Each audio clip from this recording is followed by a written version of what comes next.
What's going on, my beautiful viewers? And yes, I am back again today for another episode breakdown of Overlord Season 1. Yes, I know I've been behind on the uploads, trying my best to make up for that. I actually recently went on a trip, and during the travel time, I was able to finish rereading Volume 2, so I hope I'm able to get these last two videos on Volume 2 out in pretty quick succession. So today we're going to be covering Episode 8, which is the second to last episode of the Volume 2 Dark Warrior arc content. So I have to say, overall, they didn't really cover all that much in this episode. Once again, this is probably a side effect of the fact that this is the arc that gets 5 episodes this season, so they can take a little bit more time with the storytelling in this arc. So unlike last episode where they omitted an entire fight scene, there aren't that many like major omissions in this section of the light novel, but there are a couple of minor details that I'm excited to get into today. So starting off, like I said last week, in the light novel they stopped like mid-paragraph like in the episode. It's a weird starting point for me this week. But we have that confrontation between Clementine, Khajiit,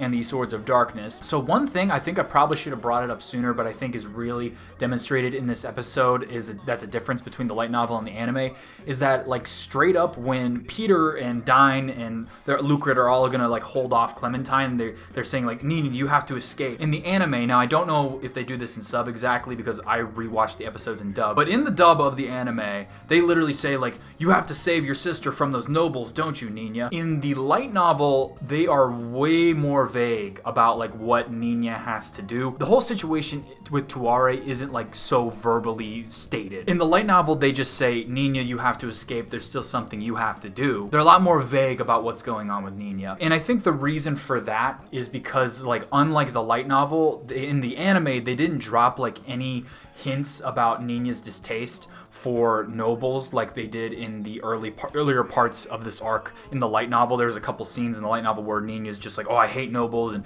you know, screw nobles and things like that, but they didn't do that in the anime, so I think they had to be a little more straightforward with what her motivation is in this scene. And when I'm watching the anime and I just hear like, oh, please save us, Momon, and I'm just kind of like,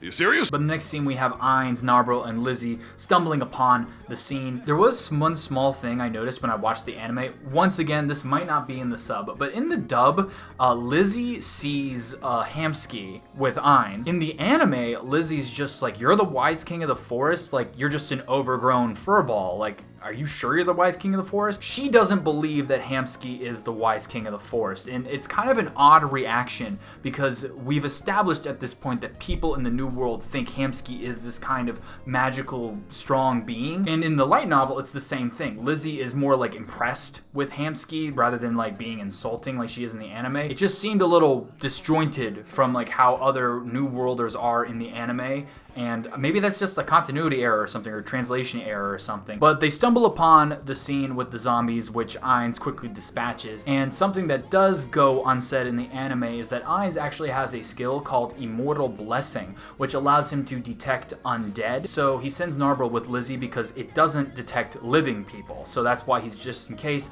I don't sense any more undead, but they could be alive people. So, you know, go with her and watch out for that. And then we have him inspecting all the Swords of Darkness and everything and stumbling upon Nina in particular. So once again, another like thing that they changed in the anime to the light novel is that they're vague about like Ainz discovering that Nina is actually a girl. Like in the anime, they have the scene where like it's flashback, like, oh, it'd be a weird dynamic if like adventuring with a girl or something. And then it's also very vividly shown that, you know, Nina has wrapped her chest and like is trying to appear as a boy. Whereas in the light novel, it just says that like Ainz was inspecting her body and he discovered something and then quickly closed up her clothes. Like they don't, it's not stated verbatim that like, oh, Ainz found out like she was actually a girl. It's more vague, just like the details with Tuare are. And also, as bad as Nina looked in the anime, in the description in the light novel, it was actually much, much worse. In the light novel, it's described as like her body looks like every bit of it has been like bruised and is like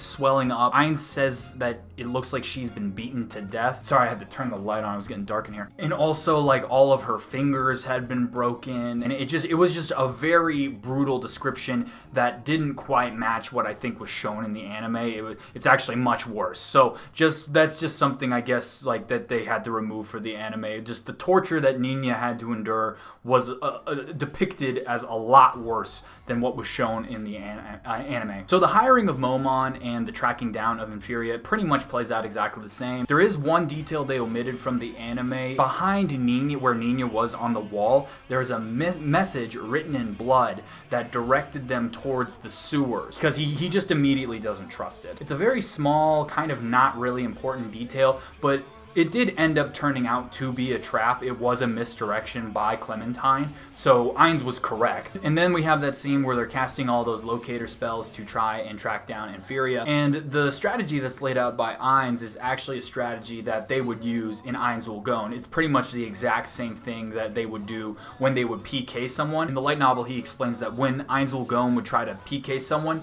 they would use this exact same strategy to gather information about the person they're trying to PK, and then they would just ambush them and just PK them, like basically without trying not to directly confront someone. And it was developed by Punito Moe, who we don't have a ton of information on. He was the strategist of Ainz Ul Gone.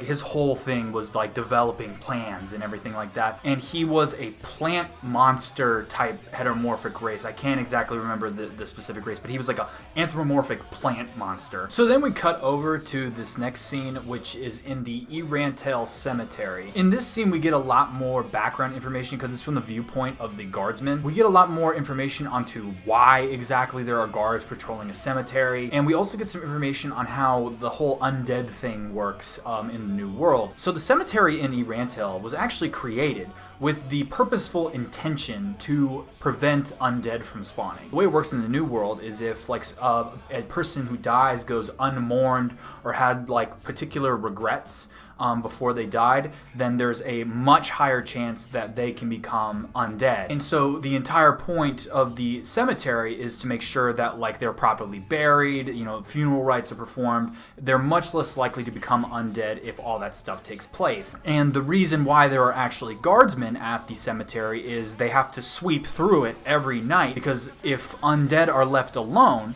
then the likelihood that a stronger undead will be formed is also increases. So they have to take care of them while they're still like low level, and it just makes the whole thing cleaner. And then we also, in this scene in the light novel, hear about the Kotz Plains, which we don't see until season 3 of the anime. But the Kotz Plains has very frequent undead outbreaks because of all the time that Riestes and Baharuth have fought there and all the deaths that have taken place. There's actually so many undead that the Baharuth Empire and the Riestes Kingdom have kind of made like a semi-truce when it comes to like sweeping that area, and they also have sent supplies to that area for the adventurers and knights that are tasked with sweeping the area. They sent supplies to them, and they've actually made like a little town that's pretty close to the Kotz Plains, because like that's how often they have to like patrol that area and take care of the undead that spawn there. And because of all the deaths that have taken place, the spawn rate is just so high in the Kotz Plains, and that's why they call it the Cursed Kotz Plains in the anime. That's just some interesting lore about how undead work in the New World. I thought that was some pretty cool information. So then we have the scene with the undead army that's been summoned by Inferior using the Crown of Wisdom, attacking the cemetery, and then the guards are doing their best to hold them off. And this is a bit of a longer scene.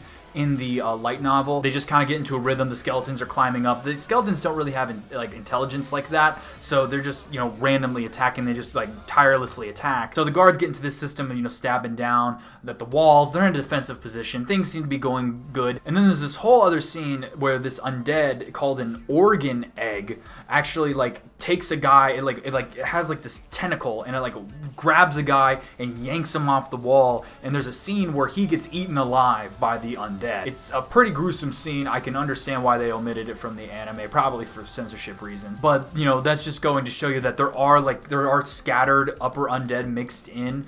We do see that actually in the next little bit of the scene. After Momon shows up, there's this big giant, it almost looks like a big glob in the anime. That thing is called a Necroswarm giants. I don't think they emphasized in the anime how big a deal it is that Momon was able to take that thing out in one shot. Like I said, in the light novel, this scene is from the viewpoint of the guardsman, and he watches Momon throw his sword at the Necroswarm giant, and it just takes it out in one shot. And the guardsman was looking at that thing like, there is no way we could ever hope to take that thing out. Like I can't even imagine someone being able to defeat that thing. So in the next scene, we have Momon, Nabe, and Hamsky all moving towards the mausoleum. The conversation is pretty much the same with, Hamsky having to be carried by Narbril. The undead are sensing life. They can all sense life, and that's why they don't immediately see Ainz as an enemy, is because he's undead. But they have to keep Hamsky out of the way because it's just going to draw them all in. And Ainz just starts realizing, crap, there's just a lot of these guys. It's going to take forever to cut through them. But then Ainz does something cool, which is he summons the middle tier undead. He summons the Jack the Ripper and Corpse Collector. The Jack the Ripper actually looks pretty damn near the same as what I thought it would look like. The Corpse Collector, the descriptions in the light novel aren't like super in-depth or anything. I think they toned down the how the appearance of the Corpse Collector is supposed to look. He just kind of looks like this like bulky mummy in the anime. In the light novel, they describe his skin as like just covered in pus and ooze and stuff. He's a little more gross sounding in the light novel. Something he doesn't do in the anime is he actually summons additional undead in the light novel. He summons two types of lower tier undead. One is called a wraith and the other is called a bone vulture. They don't give any descriptions at this point in time what those things look like, so I guess that's kind of just up to your interpretation based on the names. I'm assuming a wraith is a ghost-like thing and a bone vulture is a skeleton bird-like creature. And then we have the final scene, which is the confrontation between Khajiit, Clementine, Narbril, and Ainz. So for the most part, once again, this whole conversation hits the high points of everything that happens. There are a couple points involving Clementine I did want to elaborate on maybe a little bit. So number one is that Clementine's outfit, I think her armor with all the plates, I don't think it actually looks like how it's supposed to look. I think because of how they colored it in the anime, the chest armor, which has all the adventurer plates in it, it looks like it's mostly copper. Whereas in the light novel, it describes it as, it looks like it has just everything. It has everything. It has gold, iron, silver, platinum. In the light novel, he said the least amount he saw was mithril and orichalcum, and I think orichalcum is the rank right below adamantite. So that's a minor detail, but I just think in the anime, like, just because of the lack of detail in the armor, they do show glimpses of it, that she does have like a lot of different plates on there. I think it's just more of a presentation issue rather than anything, because like just the color of it makes it feel like it's mostly copper plates in the anime, whereas like in the light novel, it's very clearly said that it's just a combination of like just all different types. So the armor almost looks like multicolored because of just how many plates. It just almost looks like a kaleidoscope on her chest armor. So after Ainz and Clementine start walking away, another thing that I noticed that was different was that in the anime, Clementine makes a joke about how Nina was actually a girl. Like, oh, did you know that magic caster was actually a girl? I didn't. I just realized. In the light novel, that is not said either. That's like just a much more vague point. Like, they're obviously alluding to that, and as someone that knows that that's what the point is, like, it's very obvious that that's what they're alluding to. If you didn't know, they're not explicitly stating it at this point in the light novel.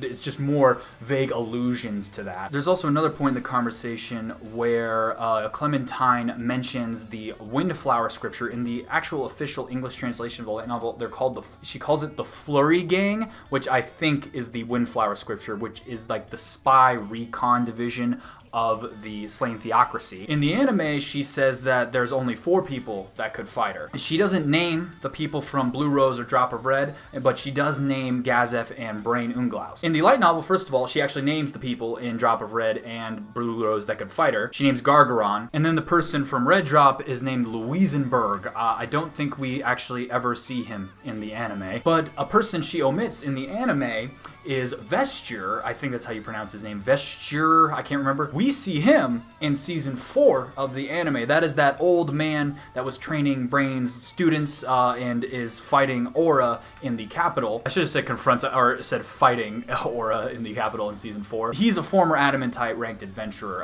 but Clementine does mention him in the light novel as someone that could fight her and like actually like give her trouble, I guess is what she said, because she's pretty cocky. But yeah, that's just, I guess, more information is that on that guy specifically, Vesture, who, you know, doesn't really have a whole lot of information about him. Even like after he's introduced in the anime, we still don't get a whole lot about him. And that leads us up to this confrontation, the final climax of the Dark Warrior arc, which is Khajiit versus Narbril and Clementine versus Ainz. So guys, that pretty much covers all of the differences that I noticed when I was watching this episode of the anime. So guys, like I said, unlike last episode, which had like a major omission in the fight scene, this one didn't have anything like that. More internal dialogue, world building, and like mechanics of the new world being explained. Always interesting stuff. And also just the storytelling differences of, you know, like leaving the plot line of Nina pretending to be a boy in order to make the adventurer thing work more smoothly, you know, just making that more vague. And it makes you like wonder like why were they so blatant about it in the anime versus why were they so vague about it in the light novel. So guys, I hope you enjoyed this episode breakdown. Next time it'll be the last episode of the Dark Warrior arc, so I hope you're excited for that. If you enjoyed this video and you want to see more like it, please don't forget to hit that like button on your way out. It lets me know. What are your thoughts on the omitted content? Please leave your thoughts in the comments section below. I always love to hear from you guys. And if you aren't already, please subscribe to the channel. It helps me out more than you know, and it'll let you know when I post in the future. With that being said, I want to thank you all for watching to the very end of the video,